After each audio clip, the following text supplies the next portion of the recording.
Welcome, everyone.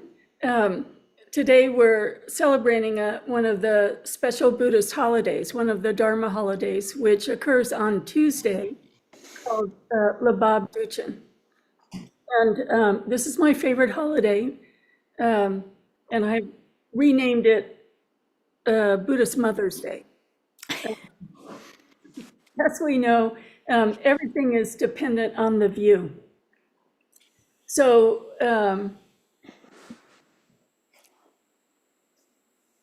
when we think of the history of Buddhism and when we think of Buddhist enlightenment, as Westerners, we tend to think of it as a traditional hero's journey, because Buddha went off and he meditated, which is solitary, and he left home. Often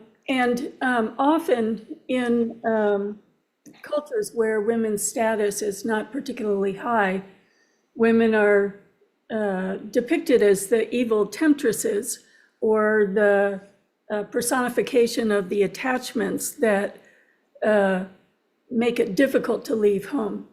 But now, when we have many people really looking at how the actual stories were affected by the culture, we understand it's really a family holiday, and that Buddha and his wife Yasodhara saw each other as supporting each other.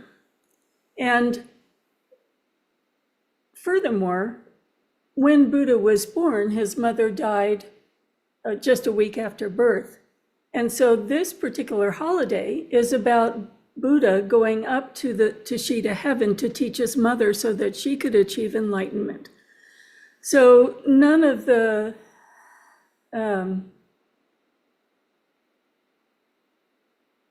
sort of the cultural overlay that we've been told is actually very accurate. And this particular holiday in particular celebrates Buddha returning from Tushita heaven. But to me, the whole point is he went up to Tushita heaven to teach his mother, that she wasn't left behind or forgotten. And I'm going to, as often, I have a wonderful slideshow for today. And I'm going to start because the Minrolling Monastery in India, very near Dehradun, has a stupa depicting Buddha's descent from Tushita heaven. So let me share the screen.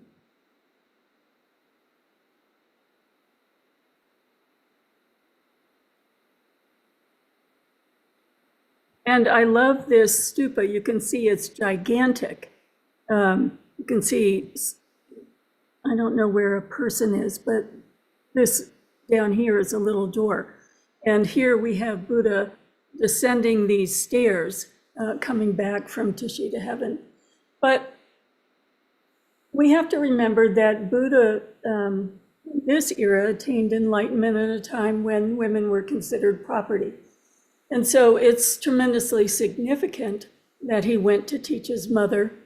And in particular, it's also significant, all his relationships with women were significant.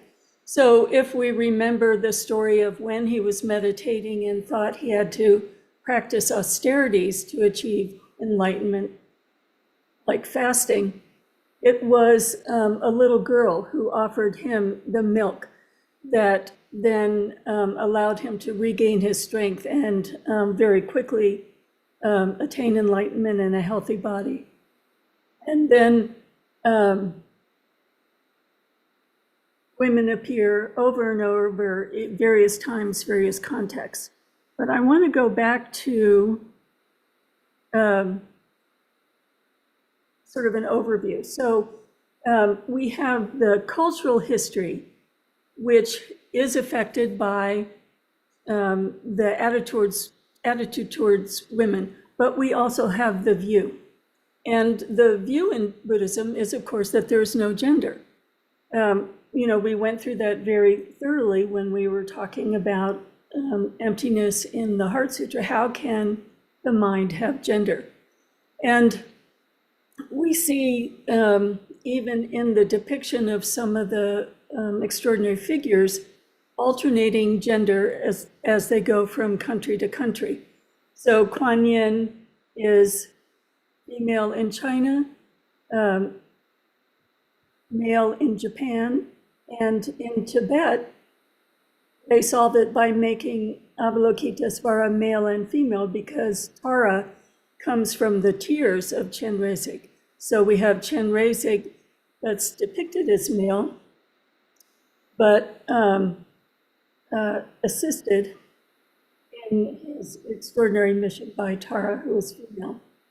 So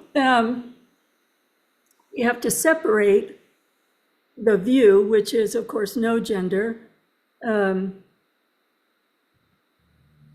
spiritual practices and the imagery that supports the spiritual practices, and the cultural history. They're three different things. So in the imagery, there's a sense of the feminine principle, wisdom, and the masculine principle, which is compassion. So we have appearance emptiness, we have wisdom and compassion. So there's a sense of imagery depicting emptiness, imagery depicting compassion, and depicting those as male and female with the philosophical understanding that there is no gender. So that's the overall view. And then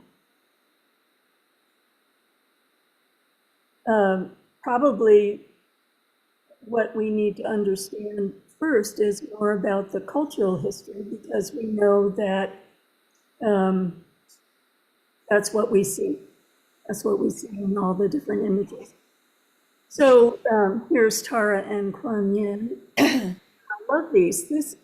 These are really interesting. This was, on the left, was in a Chinese museum. Kuan Yin depicted as male, holding a baby. And so that's what we think of as such a classic feminine spiritual image, but it reverses the gender. And then we have Prajna Paramita on the right, and she's holding the Vajra, which is a symbol of the unchanging nature of emptiness, but it's the symbol that was a weapon. So because there is no gender, all of these symbols are used to depict realization and understandings, and those realizations and understandings flip back and forth in terms of whether it's depicted as male or female, just as when we're practicing Buddhism, if we're practicing Vajrayana, sometimes we're visualizing ourselves using male imagery, sometimes we're visualizing ourselves using female imagery. And since the whole point is to decrease attachment to identity, it's very helpful to keep flipping around all these various symbolic bodies, because it decreases our own attachment to gender. And in the same time, we live in societies, and those societies have particular views of history and male-female relationships. So going back to the time of the Buddha, his mother died and he was brought up by the queen, Mahaprajapati. And when Buddha went away for many years to accomplish enlightenment, because he knew he came into birth in this era knowing that he had accumulated the merit for this great turning of the wheel to happen. He was off for a long, long time, and then he came back finally to greet his parents. And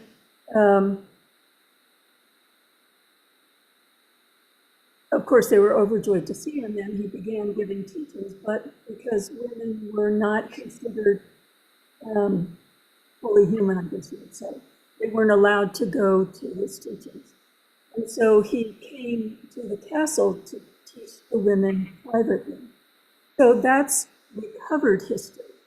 And then he went out and was traveling from town to town teaching, of course, with the sense of wanting to benefit all sentient beings. And he came across warring tribes, and they were, essentially they were at war over water, which we can imagine now. And they wouldn't share the water because they were different bloodlines. And he asked them, what is more important, blood or water? And that they had to stop fighting.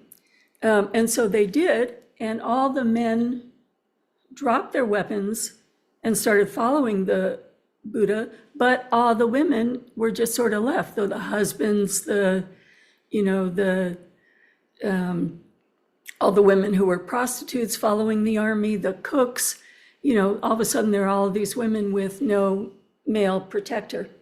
So they went to Queen Mahaprajapati and said, what are we going to do? This is a terrible situation. We want to hear the teachings as well.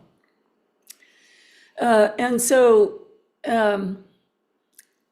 they started practicing Buddhism and started practicing renunciation. And finally thought, well, this is wonderful to be practicing at home, but we aren't getting any new teachings.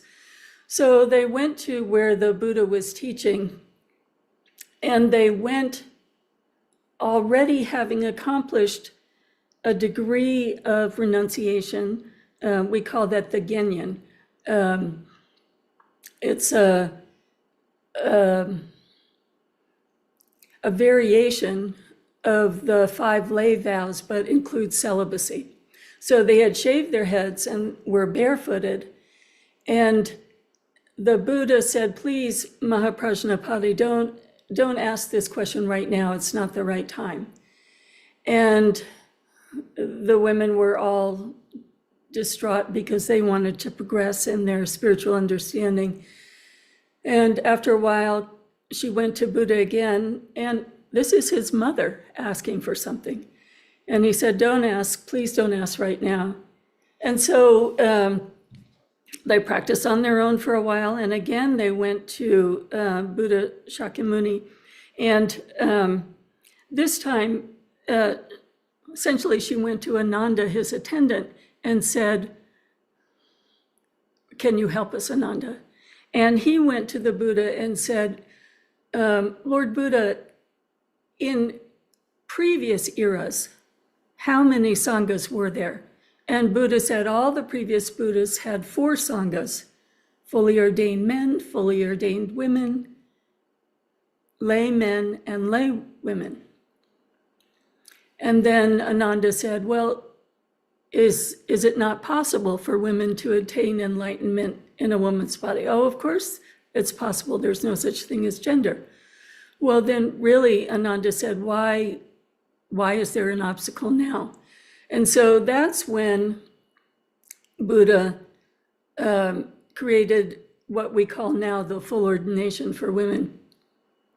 And although we don't know why Buddha thought it was not the right time, what we have to remember was Buddha was traveling along the road, and the monks were just going into the woods. Sometimes they'd stop alone and meditate, and there were no monasteries. So for a woman in that era to be traveling along the road and just sleeping under trees, it would be tremendously dangerous, in terms of being attacked. So it's not that the Buddha, again, this is recovered history by really taking a closer look and seeing where the cultural overlays created assumptions in the translation. So he wasn't saying no to ordination. he was saying no to traveling along the roads and sleeping alone under the trees. And then very quickly, because during the rainy season, the monks and nuns didn't travel, eventually those communities became more permanent and land was offered and monasteries were offered. And so then it was a much safer time for the women. But it's also significant that when he allowed the women to take full ordination, he allowed them to create their own communities and govern their own communities.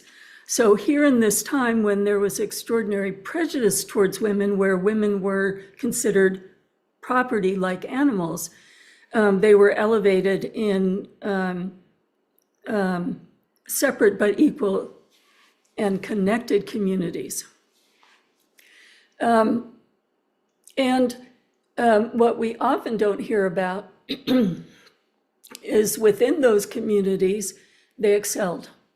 So we know the names of Shariputra, for instance, and Madhgalyayana, some of the monks from the sutras, but we don't hear so much about the nuns. And the most famous nun was his mother, Mahaprajapati. And it's said that not only was she foremost among the nuns, but she was foremost in the Sangha, that when she died, there were rainbows and miracles displayed that surpassed any of the other students. His wife became one of the foremost nuns. His son became a nun, so that image of leaving home isn't abandoning home. It is, we all need time in spiritual solitude to accomplish realization, but it is for our families, for all sentient beings. This is another interesting thing. It said that Buddha was born out of the side of Mahadevi. And I think when we see miraculous birth, the point is that Buddha didn't cause his mother pain. Everyone could see that a vaginal birth, there was high mortality for women, and there still is high mortality for women. And we know it's extremely painful. So here we see Buddha being born from the side of his mother, not causing his mother any pain. And then in this particular holiday, celebrating that he went to she to heaven to make sure she had the teachings for enlightenment. So there's a prayer that the Theravadan nuns have created for the, the 12 to 16 most foremost nuns that you can look up, but it's a very beautiful prayer. And then Buddhism started spreading to other countries. And in that era, monastics were particularly important because Buddhism was passed in an oral lineage, and the monastics made the commitment to memorize. So when Buddhism went to other countries, like Bodhidharma going to China, it was because he carried with him the memorized teachings of the Buddha and the memorized monastic vows. So there are many, many stories of how courageous men and women, and on today we're talking about the courageous women, went to different countries. So this picture on the left depicts Ashoka's daughter. The Dharma king Ashoka sent his daughter to Sri Lanka, and she carried the monastic vows and was able to bring Buddhism to Sri Lanka. And then in an extraordinary gift, so I think this was around 200 BC, I'm not focusing on the dates for this talk. So Buddhism is spreading to Sri Lanka and all those countries around India to the east and south, and then Buddhism is spreading to China. And so the ordination, male and female ordination, was carried to China, but over time, with wars and droughts and famine, the women's ordination died out. So a couple of hundred years after Buddhism was established in Sri Lanka that included fully ordained women, the women of Sri Lanka traveled by boat to China to reintroduce the bhikshuni ordination in China. And I think it was as recent, I think it was in the late 90s, like 1997, women's ordination in Sri Lanka had died out. So a boatload of Chinese nuns came back to Sri Lanka to reintroduce the ordination there. So because Buddhism because the female monastic order, the bhikshuni order, was kept unbroken in that way, it went to Taiwan, where I had to go to get my ordination because it still hasn't, in the Tibetan tradition, been offered in the US. And then it is still being passed. In Thailand, it's still illegal, and there are courageous women risking imprisonment by, again, going to Taiwan and coming back and operating monasteries in Thailand. The history of carrying Buddhism as a bhikshuni or Buddhist nun is just extraordinary. For instance, when the Japanese princess decided ordination, she went to Korea, and when she came back with Buddhist ordination, it's a time when in Japan they wanted to suppress other religions, and she was tortured and nuns were killed. So it was between travel and harsh conditions, the spread of the Dharma is quite a heroic story. And then in terms of the Dharma coming to Tibet, in the time of Songtsen Gampo, again, it has to do with the view. The history is usually told of Songtsen Gampo establishing Buddhism in Tibet because he married a Chinese princess who brought Buddhism with her. But if you look at it from the other perspective, the Chinese princess brought Buddhism to Tibet. So there's this sort of either elevation or diminishment, depending on what perspective you're using to look at what's going on. Oh, here are the nuns from Sri Lanka. I mean, imagine 300, 200 BC, what travel would have been like. And to say, yes, I must go to this other country, they're requesting Buddhism, we must bring it. So this is actually the first official Vajrayana Buddhist ordination, you might say, in Bhutan. So it's come today as far as Bhutan, and it's very close to happening in the Tibetan diaspora, but it's the first Himalayan ordination of nuns. And then when we're practicing Buddhism, within our Vajrayana history, if you look carefully, you can always find women. Just like the monastic orders are equal and connected,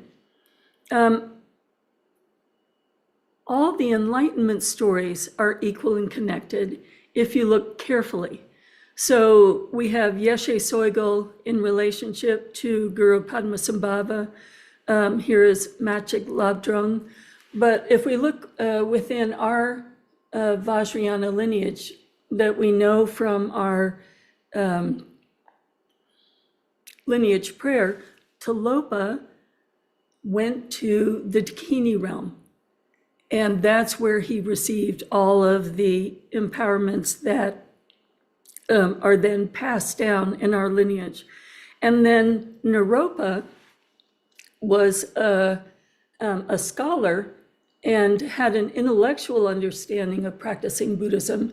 And often the figure that appears is a scary woman. And so what is the most scary woman? An old hag. So this old hag appears to Naropa, and he's this, erudite scholar who's the top scholar in the, most extraordinary college in the world. But she points out to him, do you really know what you're talking about? Do you understand what you're talking about? Or do you know the words? Have you just read the books? So again, it comes with the view. Are we going to emphasize in the cultural history the participation of women, or do we just keep them anonymous and really focus on what's happening? It's how we're looking at the stories, not that women are not in the stories. So then, if we'd like to think, I want to go back, how did ordination actually happen in Bhutan? It's because the Queen Mother, once her son was king, said,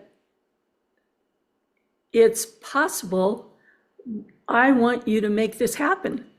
When we were talking to the Bhutanese nuns in Charavasti, I said, everybody's been struggling with these issues in the Himalayas. How did it happen? So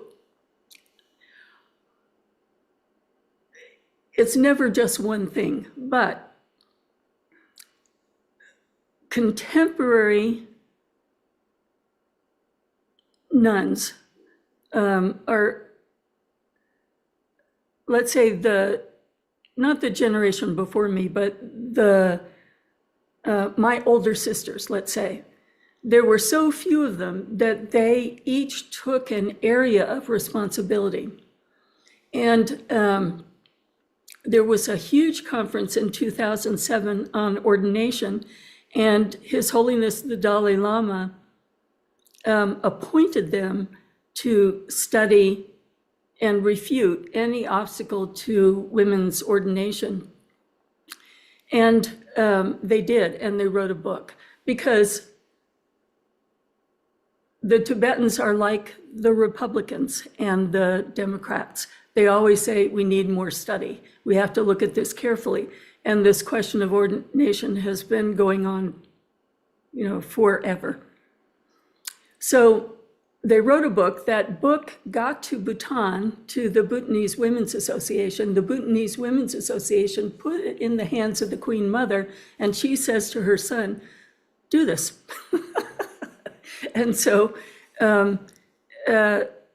they took one of the ways that women could be ordained that was agreed on at the conference and conducted the first ordination. And that was only 5 years ago or so. So in our lineage, how is change happening? And change is happening really due to the kindness of His Holiness Drikung Chetseng Rinpoche. And he is connected to his sister. On the left, here are two of his sisters, but on the left is Achanamla, who's been working on nuns' leadership in general, but in particular within our lineage. So she has been hosting speakers and leadership conferences for the Himalayan nuns for I don't know, 10 or 15 years, ever since she was given the responsibility of the nunnery. And over that time, they set up equal education. And now probably it's 5 or 6 years of equal education, which means now there are debates, and this is the leadership conference that Vajra Dakini assisted in. 22 nunneries participated in that, and many of you met Acharya Yeshe when she came over here, and Acharya Yeshe is now Khenmo Yeshe. So we've had Khenmos for 4 or 5 years now that they have accomplished their full education. This is, you see her sitting on a throne wearing a Khenpo hat. So it was another one of those big turning points in the Tibetan Buddhist world to have, to acknowledge equal education. And then now you can start to understand why the conference that we took a leadership role here at Vajra Dakini in organizing, why it was so significant. First of all, it happened in Charvasti. When Buddha went to teach his mother and came back, it was in Charvasti. When he was doing the rainy retreats, it was in Charvasti. So here we had nuns, new nuns from Bhutan who had never received any training, Chinese nuns who had in their generation in Taiwan regrouped Buddhist education and the training of nuns into this vast knowledge reservoirs like the Khenmos and Khenpos. And we had nuns, I think, from something like 29 countries, all coming together. In Vietnam, the ordination is still intact, but Vietnam is a communist country, so it's very hard for, let's say, I couldn't have traveled to Vietnam, but they were allowed to come here, and all these nuns from different countries with different histories meeting each other and seeing how each country was practicing Buddhism and what life for nuns was like in different countries. And on the top left, after the Charvasti conference, this small group of us went over to the place where Buddha descended from Tushita heaven. That archaeological site is a 10-minute cab ride from the Charvasti temple. And then here on the right is a picture of one of the planning meetings. Whoops. And when I was able to meet Venerable Heng Sheng and Venerable Wu Yin, it was like meeting the nuns, the courageous nun who went to Sri Lanka, the nuns who went back and forth to China. These were powerhouse women who, in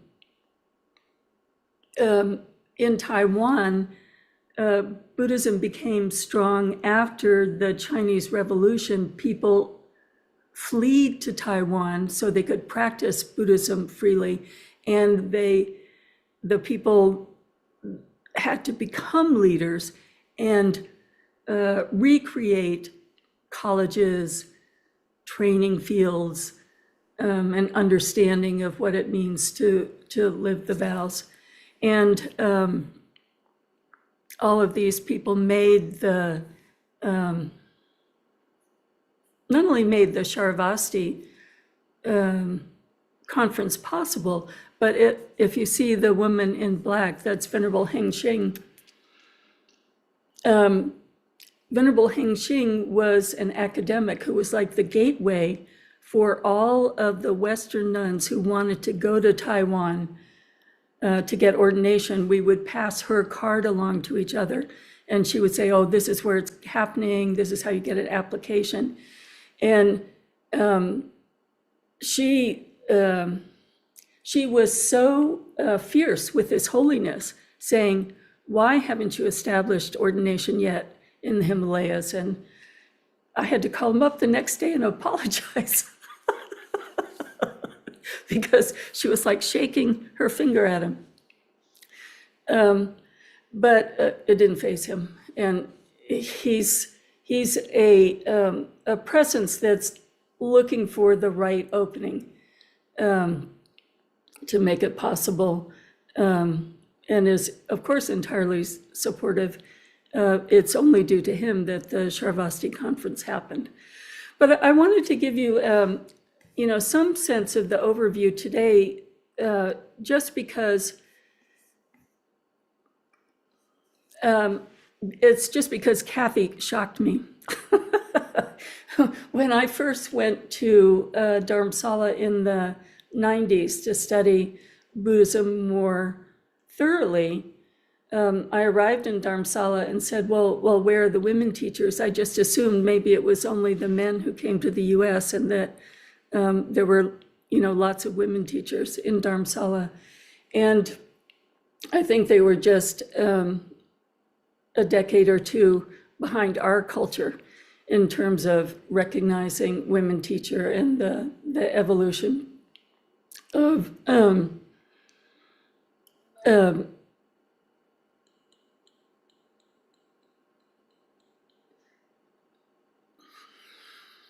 I guess you would say the evolution of acceptance.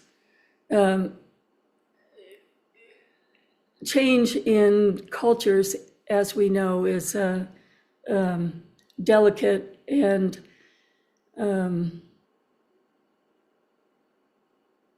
delicate's the right word. How you can allow a culture to change without creating legacies of anger and resentment is not an easy thing. And we know that from our own culture, how much resentment there is every time there's even a small change in inclusion, and then the pendulum swings back.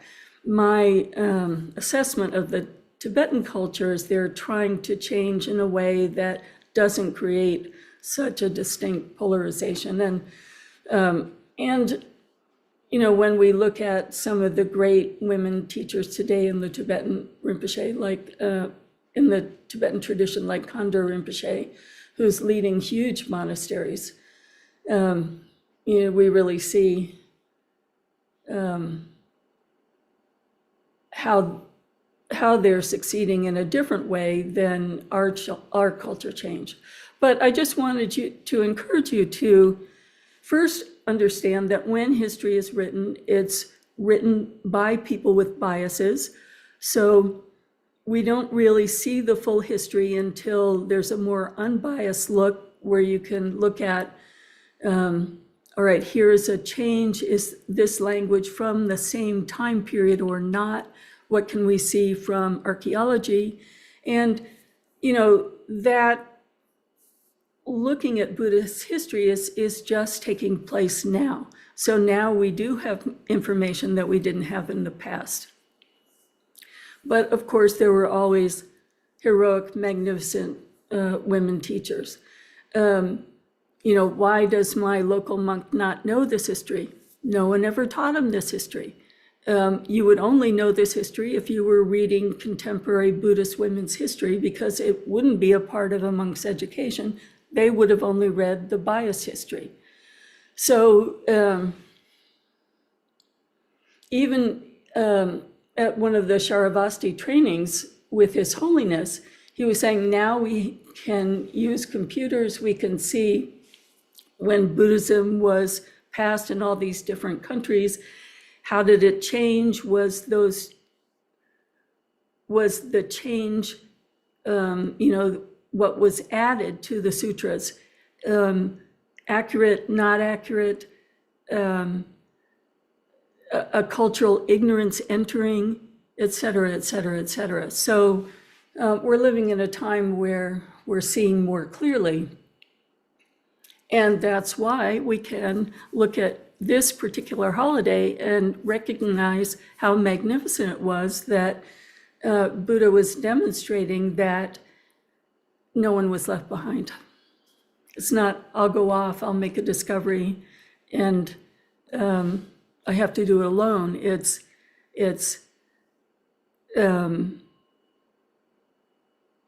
all sentient beings, and even though monastic culture is separated by gender, it's an equal connected separation. And in the same way, he was showing this connection to the lay community in ensuring that his intimate family had everything they needed for becoming enlightened.